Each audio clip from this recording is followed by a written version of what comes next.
салт дәстүріне сенесіз ба? Сенем ғой салт дәстүрдің бәрін. Өзім де мектепте жүргенде мен бірнеше кілемді оқыдым.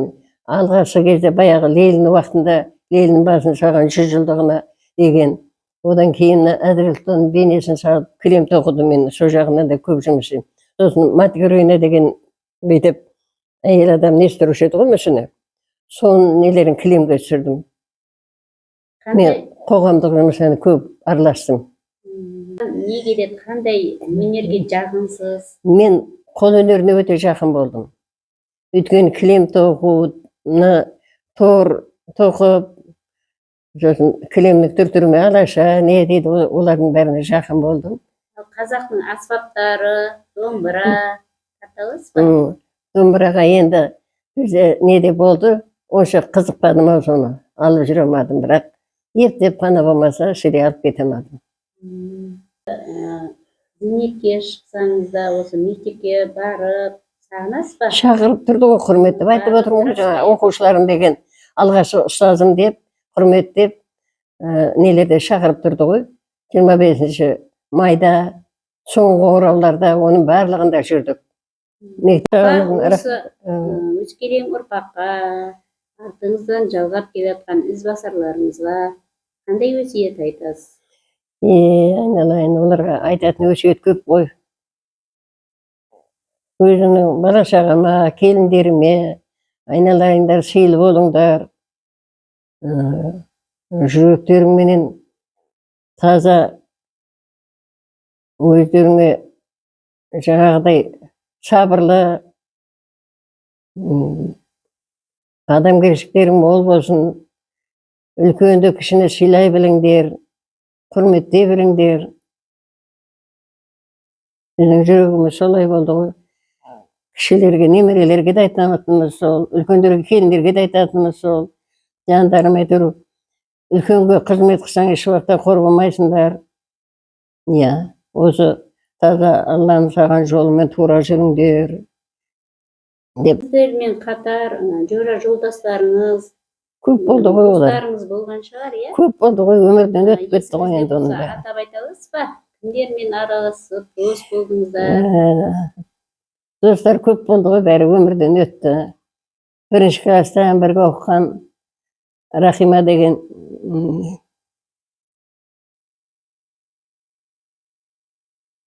бірінші класстан бірге оқыды. Биыл қайтыс болды. Қандай жақсы араластық. Күмісай деймін, Пернекөл, өздеріміздің баста бірінші класстан оқып, бірге жүрген достарымыз. Олардың біразы өмірден өтіп кетті. Сізге деді, бір өмірден көрген, түйген, жақсы қаншама еңбек еттіңіз, қаншама ел араладыңыз, жер көрдіңіз. Араладық бұл көп жерді, араладық, айналайын. Талай жерге бардық, Москваға да бардық, Орынборға бардым. Астана болса да, анау неде болдық. Қандай кітаптар оқып тұрасыз? Мен әдеби кітапты көп оқыдым.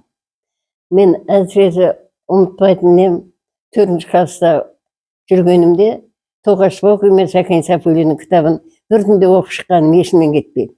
Осылардың сол уақыттағы нелері әлі есімнен кетпейді. Есімде сақтаулы. Не деп жазған екен, бар ма есіңізде? Қайсы? Есіңізде қазір бар ма оқығаныңыз?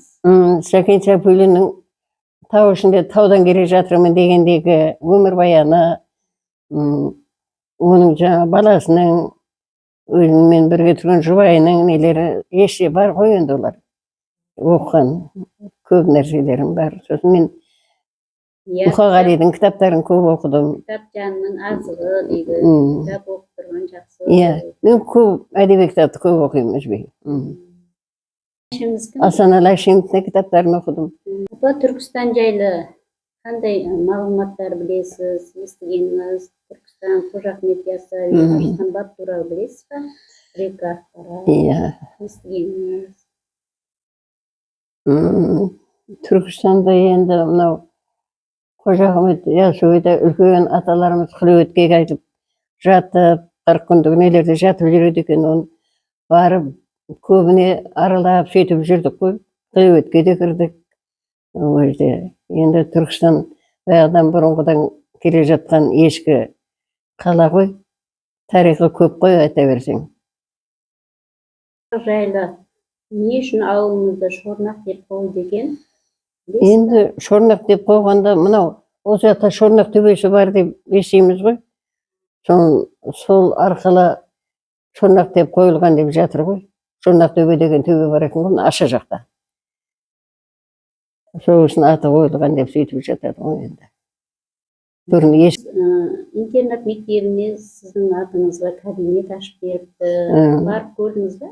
Бардым. Алғашқы ашқан кезде барып, құрметтеп, ішіне жинастыр өткізіп, сөйтті. Керемет екен. Иә, болса да ғой енді. Қошемет деген жақсы көресің ғой.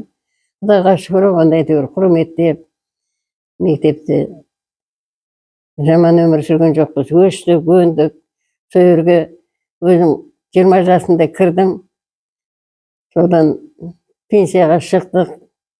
30 жыл істесем, 30 жыл пенсиясын зейнеткерлік неме жеп отырмыз ғой, Құдайға шүкір. Оқушыларға сабақ бергіңіз келе ме? Әрине аңсап тұрамыз ғой. Қазір шамалы шақырылмай қалсақ, жүрегіміз ауырып тұрады ғой. Елеңдеп отырамыз ғой. Әлі есіміздің бәрі беріліп тұрады ғой. Бір барып, көріп деп қойсаңызшы. Көреміз ғой, барып көріп жүрміз ғой. Шақырады, құрметтеп тұрады, барады, иә. Соңғы қоңырауда, алғашқы қоңырауларда қалдырмай жүрді. Рахмет мектеп басшыларына, қазіргі жастарға да рахмет. Қошеметтеп тұрады ғой. Иә. Ең соңғы класты қай жылғылар бітірді? 96 жылы, ең соңғы класс. Иә. Ең соңғысы. Ең соңғы класс. Зейнетке шықтыңыз, иә? Керемет. Иә. Бақыт деген қалай ойлайсыз? Бақыттысыз ба? Бақыттымын, Құдайға шүкір. Бақыт деген осы. Өмірім өзім ырзамын. Өзімнің жаңағы ұстаз болғаныма. Мен бірінші мектепте жүргенде, мен алғашқы бітіріп кеткен классымда, өзімнің бірінші 20 жасында келдім мен неге. Сол кездегі оқушылары менің алғашқы ұстазым деп мектепте құрметтеп келгенде жылап жүргенмін ғой. Ойбай, мен таңдағаным қандай жақсы болған, мен осы мамандықта таңдағаным деп. Мен қай кезде болса да, мен шәкірттерім естен шығармай жүреді екен ғой. Арғы өмірге өтсем де менің атым жойылмайды екен деген сондай мағынада келген мен сол кезде. Одан кейін Құдайға шүкір талай шәкірттеріміз құрметтеп жатыр ғой. Міне артыңыз айтады ғой, артыңыздан із қалдырды. Сол ғой, Құдайға шүкір соған, иә. Әрқайсысы іздеп, алғашқы ұстазым деп тұрғанда төбеміз көкке жеткендей болып тұрады. Сынып жетекшіден осы алғашқы ұстаз болған жақсы шығар деп ойлаймын, иә? Иә. Бастауыш класс. Алғашқы өзі еңбегі айналайында ол мынау бастауышты құрметтемейді қайта. Жоғары классқа сен оны дайындап бересің ғой. Өзің мына бастауыш еңбегі күшті ғой.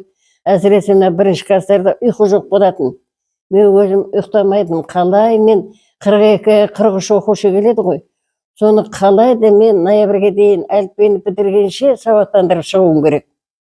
Мен сонда түнде өз бала шағымды ойламаймын, соларды ойлап, қайсысын қалай жеткізем, қалай олардың несін жаңағы не қылып шығарамын деп. Айтады ғой, ұстаз екінші ағаң деген.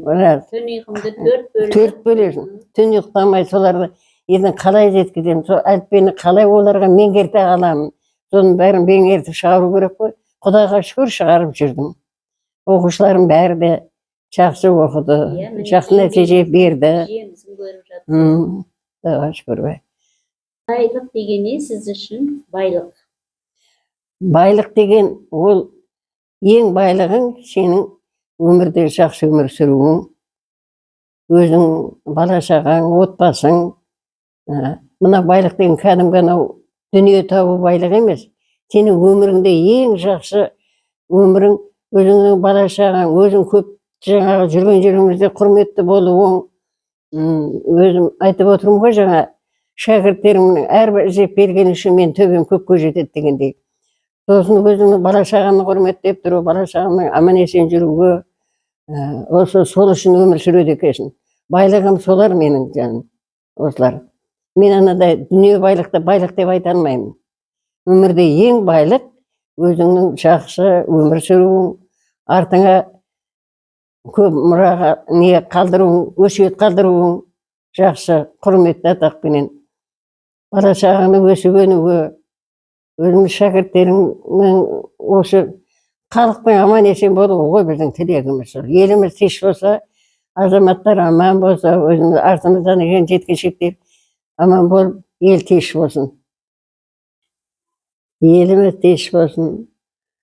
Алла тағала әркез абырой берсін, денсаулық берсін, бастарың айналайын. Жатқанда жолдарың болсын, денерің сау болсын, еңбектерің жана берсін. Еліміз тыныш, азаматтар аман, халқымыз аман болсын, отбасымыз аман болсын. Жүрген жерлеріңде бақытты болыңдар, абыройлы болыңдар, атақты болыңдар, еңбектерің жанып, өмір жастарың ұзақ болып, дендерің сау болсын. Еліміз сау, Алла абырой беріп, аман сақтасын, абыройлы болайық.